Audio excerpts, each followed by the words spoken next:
Happy hump day, everybody, and welcome back to your source for fantasy hockey news. It is the Locked On Fantasy Hockey Podcast.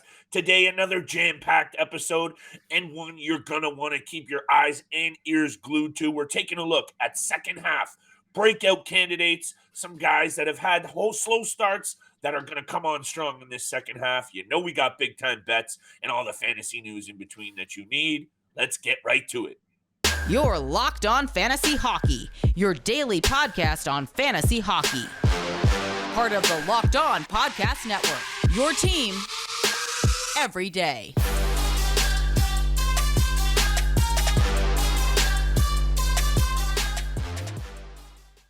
What is going on, everybody, and welcome back to the Locked On Fantasy Hockey Podcast. It's the Wednesday edition, an edition which we are taking a look at the top breakout candidates for the second half of the NHL season. We got big-time bets on the way, but this is a spicy conversation, Steele, one that I'm excited to have with you because you and I know better than most that pegging some of these guys that maybe had slowish starts to the season, and you can jump on them in the second half and really benefit from that bounce back in the second half of the season, that can make or break your season. So we're looking at some guys that might be worth targeting in a trade, might be worth taking a risk on now that they have start to come back a little bit here, Steele. I'm intrigued to see who your top five guys are. We're not doing this in any order. This is just the five biggest players that we have pegged for a breakout in the second half.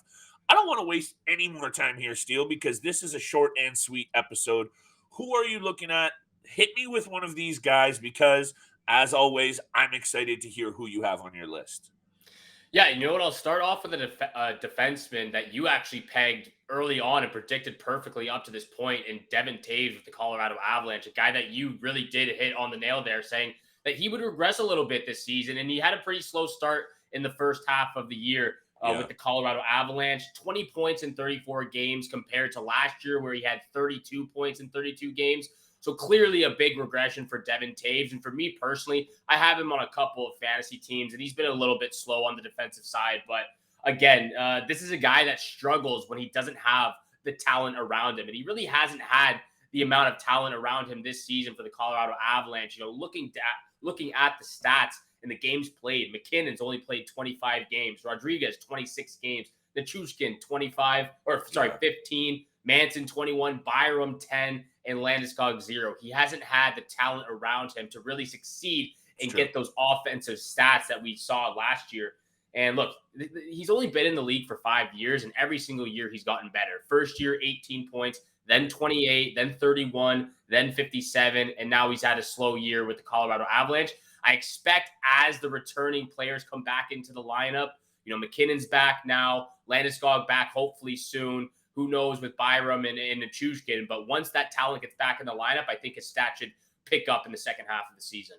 Most definitely. That's a really interesting point to make. I'm going to mention a Colorado Avalanche player, Steele. Look, the way I have this list broken down, there are a lot of ways you can go with these. I looked at this with a bit more of an elite level angle. Some guys that I really did expect to do better. Are they having okay seasons? Yes, so far. But they were so good last season, and I think they're going to be better in the second half. Devon Toews, thank you for mentioning that I had him pegged for a bit of a regression state. Those injuries played a lot into it. You hit the nail on the head there. Let me get to a goalie first on my list. Jacob Markstrom, 12-9-0, 2.78 goals against. He's not even at the 900 mark for save percentage. This goaltender can be better. The Calgary Flames overall, you could peg a bunch of guys. Oh, wait, I have another guy on my list that could be better in the second half. And it's, if you don't mind, I'll get right to it very quickly. It's Jonathan Huberdeau. This Calgary Flames team overall needs to be better. I mentioned Markstrom. I think he's going to get a lot of run out. You and I had a look at Vladar. You know Sutter wants to run this goaltender and Markstrom out there every night. He should be taking a lion's share of the games down the stretch. I think both him and Huberdeau are going to be better. I don't know if you have Huberdeau on your list, Steele, but 7 goals and 18 assists for a guy that last year was up there with 85 assists and 115 points. Yeah. He needs to be a lot better, and I think this entire Calgary Flames group is in for a much better second half. Yeah, they really have to if they want to remain in a playoff spot as well. And Markstrom's a big part of that. Obviously, him battling out with Daniel Vladar right now for the starting number one job for the Calgary Flames. I think they're going to have to go with the better goalie at the time. So if it's Vladar, it's Vladar. But I do expect Markstrom to have a better second half. Huberdeau, I still think it's a work in progress. The chemistry's not there a little bit. We'll have to wait and see what he does the second half. But I really hope he does succeed a little bit more than what he's shown so far. I have a couple goalies on my list as well, but I'll get to them. I'll get to them later in this episode. I want to get over to Patrick Kane of the Chicago Blackhawks, and for me personally, his success and future success really depends on if he gets traded to a cup contending team. We know that he has no talent around him right now on the Chicago Blackhawks. 27 points in 36 games this year. It's not bad, but for his standards, it is. Last year, he had 96 points, very quiet 96 point last year with the Chicago Blackhawks. The shooting percentage is awful this year. He's getting a ton of shots on net and opportunities, just not finding the back of the net whatsoever. But again, I go to the fact of having no talent around him. This guy, this stud of a player, so much talent in him. He went from playing with Artemi Panarin down to Alex DeBrincat, down to Max Domi and Tyler Johnson. That is some very bad regression of talent surrounding, beside him on the top line. So that is clearly going to affect his production rate as well. Again, Patrick Kane, if he gets traded to a cup contending team, especially for a keeper league, we're going to see some succession in the second half of the season leading into next year as well. Most definitely, Steele. He was right there at the top of my list. I'm glad that you are talking about him because he didn't make my list. He's on my honorable mentions for all of the reasons that you just said. And look, we have been on this topic now for over a season. Patrick Kane is likely not going to be a member of the Chicago Blackhawks come trade deadline time. And that means you got to keep your eye on this situation. If he goes to the Rangers or any cup contender, his value goes through the roof, and we know this player can still get it done. Magic hands and a lot of talent.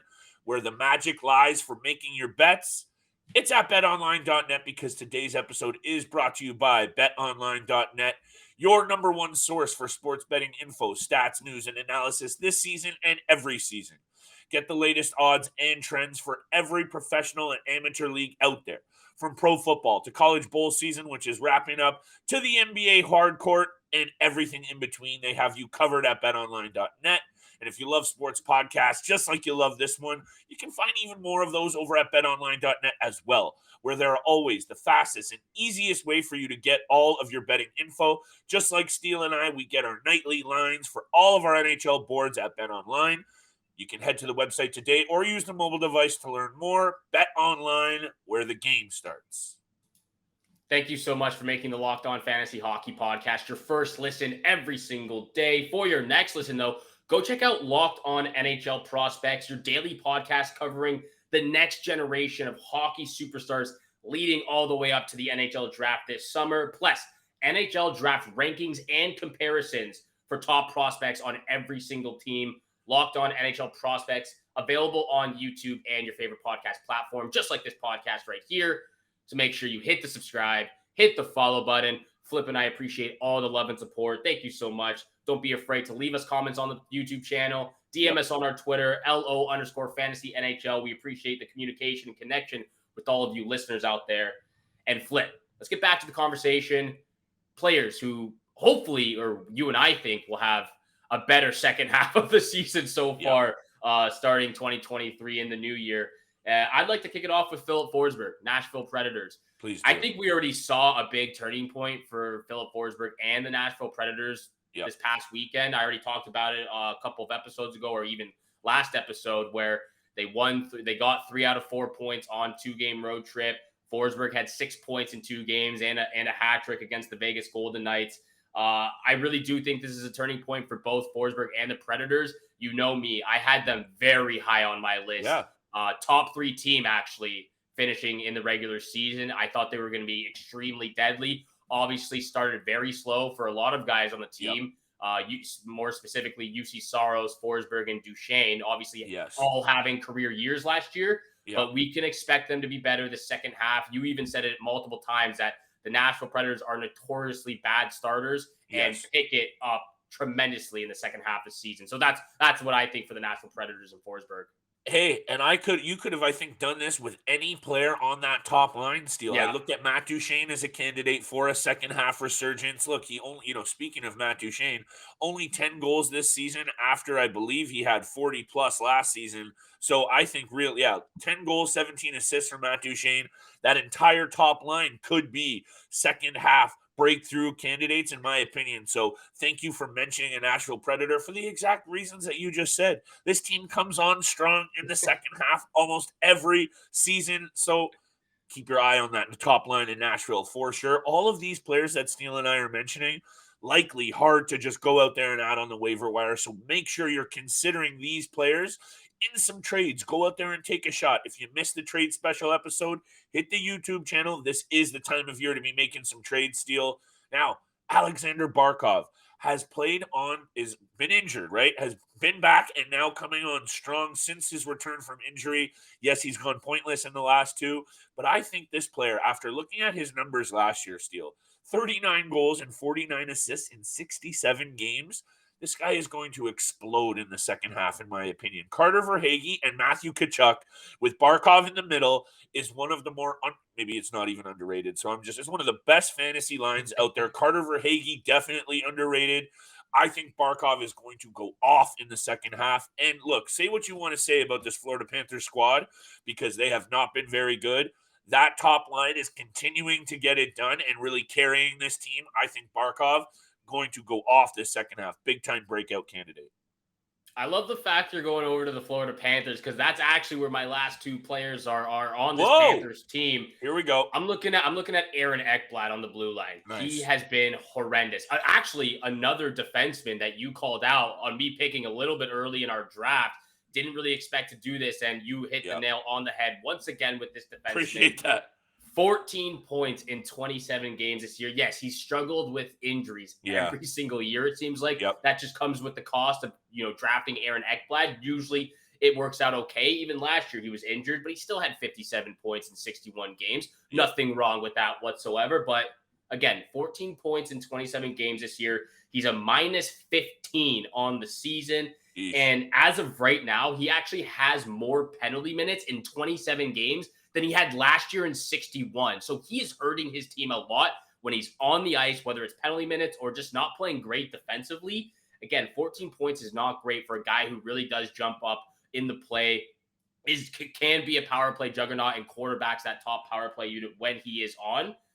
He has 2 points in his last 11 games. It's not good enough. And again, you mentioned it. If the Florida Panthers want any chance of making the postseason and making even a deep playoff run, Aaron Ekblad, Aleksander Barkov, they need to have better second halves of the season. And those are two players that I like the fact that you mentioned Barkov.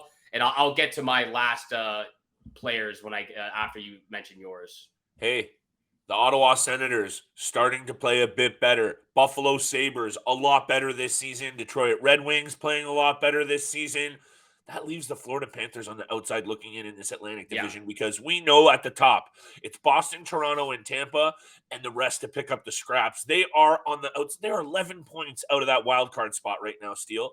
Actually, out of the third spot. This is going to be a very tough second half, and if they're going to want any sniffs around it, like you said, Barkov, Ekblad, these guys are going to need to really step up. Let's see if they can do it. I don't think they can, personally, in terms of the success in the standings. But fantasy-wise, I think these pieces are big time going to break out. Look, I got two guys left, Steele. And these two guys are going to come on here. I'm going to say these times about coming up breakouts.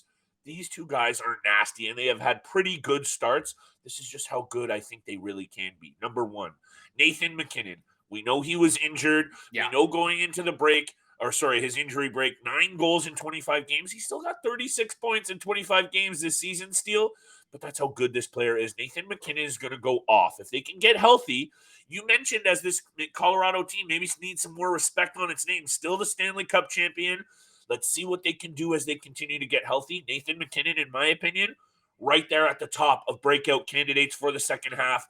9 goals in 25 games. We know he can be so much better than that, Steele. And when I look at my last guy, Sebastian Aho, 12 goals, 18 assists. 30 points in 30 games. What more do you want from him? When Max Pacioretty comes back to this lineup, it's Yes. going to do Yes. big things for the balance and the veteran presence on this young Hurricanes team that, like you said yesterday, it's one weakness. What is it, 17th in the league in goals for this season? They need to score more. I think Sebastian Aho is going to light the lamp with regularity in the second half. He is my number one breakout candidate. We didn't rank these by 1 to 5, but if I were to put a guy at the top, Sebastian Aho, 12 goals in 30 games. This kid's going to go off in the second half. Steal, big part. Pacioretty back in the lineup. I like the fact you mentioned Nathan MacKinnon. And, I was looking at, again, even when I was looking at Devon Toews and all the stats, Yep. Mikko Rantanen leading the team in points right now, 47 points on the season. But Nathan MacKinnon having 36 points in 25 games, the fact that he's never hit the 100-point marker in his entire career is outstanding to me. It's unbelievable because it seems like he's always there with the top guys every single season. Again, it's just a matter of fact of him staying healthy and being able to play more than 75 games. If he plays more than 75 games, no question he hits more than 100 points. My last set of players come from the same team. It's a tandem of goalies, again, from the Florida Panthers, Sergei Bobrovsky and Spencer Knight. This team is not going to go, even if Ekblad and Barkov can have successful seasons in the second half this year, the Florida Panthers aren't going anywhere unless Spencer Knight and Sergei Bobrovsky pick up the slack that they've been lacking in the first half. 8-6-3 for Spencer Knight, 3 goals against average and a .907 save percentage. 8-12-1 for Bobrovsky with a 3.32 goals against average and an .894 save percentage. At this point, I don't care who's in the crease, but you can't continuously switch them out every single time they lose a game. That's what I've been seeing the last 2 weeks. Knight loses, Bobrovsky's in the next game. Bobrovsky loses, Knight's in the next game. Let one of them just continue to get a little bit more confidence and play some more minutes. Like they each played. Knight's played 18 games and Bobrovsky's played 22. Like you don't normally see that between two goalies in the league right now. It's becoming more common, but it's not working out. Give one of them the starting job and let them run with it and see what they can do. That's my take anyway for the Florida Panthers if they want any chance on making the postseason. Yeah, and like I just mentioned, just so many good teams on top of them. I think, though, with that line that I mentioned, they are good enough to hang in this division, especially on the wild card bubble. Look, they've put themselves behind the 8 ball. It's going to be a tough second half. I think all of the fantasy pieces we mentioned on the Panthers have big-time second halves. Is it going to be enough for them to get over the hump in that Atlantic division? It's going to come down to the goaltending. You can't help but feel, too, Steele, that you mentioned the tandem and what's going on with their playing amounts, with how much money Sergei Bobrovsky is continuing to make, that you can't help but feel that front office needs him to play at least 50% of the games. Whereas, why do you even care if you're not winning? Let Spencer Knight take the crease if Bobrovsky can't do it, or give Bob the full run out if Spencer Knight can't get it done either. That's one of those frustrating things too, Steele. If you own either of those goalies, that can get very frustrating. You might have to jump ship on one of those guys if Steele's prediction doesn't come to fruition over these next few weeks. There is a lot of spicy hockey content on the way over the next couple of weeks, Steele, while we hit that halfway mark in the NHL. We got big-time bets coming up for Wednesday's board. Let's get right to it in 1 second.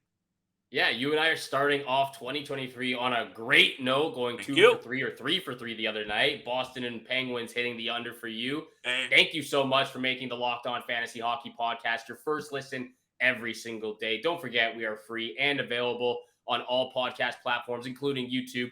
Make sure you go hit the subscribe, hit the follow button. We appreciate all the love and support. We're making our way to 800 subscriptions on YouTube right now, so help us out. We appreciate it. With that being said, let's return the favor, Flip. Hopefully we're helping some people out there make some money where the money is made. Big time bets, people. Flip, kick us off because you're starting 2023 on the right note. Appreciate that. I'm looking at a little home dog spot here. The New Jersey Devils have been one of the best road teams in the league this year. And have I given them some credit? Yes. But look, they're 2-9 in their last 11 games, and they're starting to come back down to earth a little bit. New Jersey also struggles on the road when they play Detroit. 6 wins out of their last 20 trips to D-Train. This just feels like a tough spot for the Devils. The Red Wings have been a little bit up and down, but they play great at home against these Devils. This just feels like a good spot also. Red Wings at home, plus 125 right now on the money line. Loving the plus money for a home dog steal. Ville Husso is the real deal in Detroit. Yeah. They have a goalie. Let's see what the Red Wings can do in the second half. They're in the mix for a wild card spot in this division. Give me the Red Wings on the money line. Good home spot, good odds. Give me a Ville Husso big-time game tonight. I like Ville Husso. I like the trend there, too. Devils not playing great against the Red Wings on the road, so I might have to sprinkle some on the home dogs over there. I've actually got a flip triple dip for Wednesday's board. Go off. I'm looking at that Dallas Stars Anaheim Ducks game. Of course. Look, this is the second of a back-to-back for the Dallas Stars, so it might be a little bit risky with some of these picks, but nonetheless, I have full faith in Scott Wedgwood or whoever's in the crease against these Ducks. So I'm taking my first pick of the night. I'm just gonna rattle all three off right now. I'm taking the Stars on the puck line against these Ducks. 4 of their last 6 games, the Ducks have lost by 3 or more goals. So they're getting absolutely obliterated, it seems like, this entire season. One of the worst teams. Everyone knows that. Stars on the puck line. We'll get the odds out to you before the game later today. Yes, we will. I'm also taking the over 6 goals at minus 114. 6 out of the 6 last games for the Ducks, or 5 out of the 6 last games for the Ducks have gone over the number. Again, they've been absolutely obliterated and dominated in every sense that you could think of. Over 6 goals, minus 114. I'm also, for my lock of the night, I'm taking Jason Robertson over 1.5 points in this contest. This kid is the real deal. He is the fire that ignites this Dallas Stars team right there, along with Jake Ottinger in the crease. Got to go with the young gun, Robertson, over 1.5 points for my lock of the night. Absolutely love it, Steele. Look, this Anaheim Ducks team is straight up and down awful. I don't even know why I was liking them at home the other night against the Philadelphia Flyers. They just got embarrassed again, and they lose so many games by more than 1 or 2 goals. It's like it's not just a 1 or 2, it's 3 or 4 seemingly almost every single night. I'm going to get to the Stars in 1 second. Tampa Bay at Minnesota, Steele. I know you're going to be watching this one. This is a quiet 3-game board. You're going to be paying attention to this game. It is the toast of the action tonight. Look, the last 2 games between these two teams produced 16 total goals. To me, when I looked at this one, I wanted to bet the under at first, and then I thought about it for a second. This feels like a 4-3, even 5-4 final. Yeah. Look, the Tampa Bay Lightning are coming off a 5-3 performance against Arizona, well over the number. The Minnesota Wild, 5 spot against the St. Louis Blues, that was over the number. This one goes over the number as well, Steele, over 6.5. That's my second pick. Thank you for teeing up the Dallas Stars as nicely as you did. There's only so many places we can go tonight, and I don't like to bet the puck line very often. I said what I said about the Dallas Stars is a very good, underrated dark horse cup pick. Good odds right now as well, Steele. Do we think they're going to go all the way to the cup? I don't know, but I know Jake Ottinger is good enough. I know Miro Heiskanen's good enough, and I know that top line is as good as any in the NHL, and that right there, good enough to go on a run. Give me the Stars as my lock of the night on the puck line as well, Steele. This Anaheim team is just so bad. I'm going to, just like the Columbus Blue Jackets, I'm going to fade them all second half long, and if I lose a couple in the process, that's okay, but something tells me they're going to be losing a lot more games in the second half, just like the first half. Yeah, it's a battle for Connor Bedard right now between the Blue Jackets, Ducks, Blackhawks. Yeah. Look, they clearly want him really, really bad. So let's see what happens. But you're right. Stars on the puck line. Absolutely love it. You're right there along with me for Wednesday's board of games, 3-game board. Thank you so much for making the Locked On Fantasy Hockey Podcast your first listen every single day. Hopefully, Flip and I are doing you guys some justice, making some money on the new year, 2023. Make sure you go check out Locked On NHL Prospects, your daily podcast covering the next generation of hockey superstars leading up to the NHL draft this summer, as well the NHL draft rankings and top prospects and comparisons for every single team. Locked On NHL Prospects, your daily podcast, available on YouTube and your favorite podcast platform, just like this one right here. Hit the subscribe, hit the follow button. Flip and I appreciate all the love and support. Have a great day. Good luck with all your bets out there, and we shall see you back here again tomorrow. Peace.